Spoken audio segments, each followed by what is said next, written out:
By Wednesday, all 50 states will have reopened.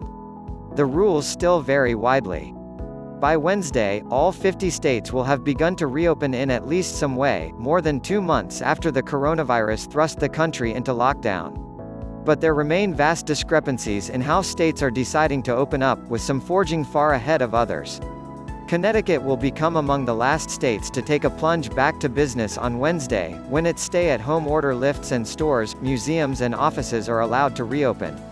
But not far away in New Jersey, the reopening has been more limited, with only curbside pickup at retail stores and allowances for certain industries. The contrast illustrates a dynamic playing out across the country, as governors grapple with how to handle a pandemic that comes with no political playbook. States in the Northeast and on the West Coast, as well as Democratic-led states in the Midwest, have moved the slowest toward reopening, with several governors taking a county-by-county approach. In Washington, D.C., a stay-at-home order remains in effect until June. By contrast, a number of states in the South opened earlier and more fully. Though social distancing requirements were put in place, restaurants, salons, gyms and other businesses have been open in Georgia for several weeks. Alaska went even further.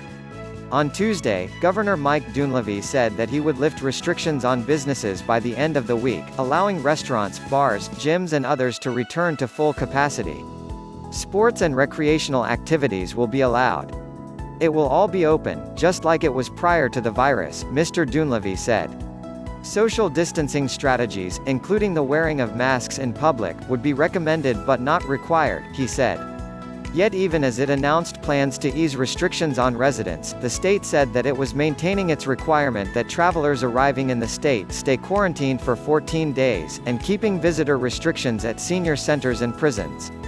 Mr. Dunleavy said those planning large gatherings and festivals should do so in consultation with public health officials. Mr. Dunleavy said that if any clusters of cases emerged, the state will work on dealing with those outbreaks at a local level and didn't foresee a need to later restore statewide restrictions.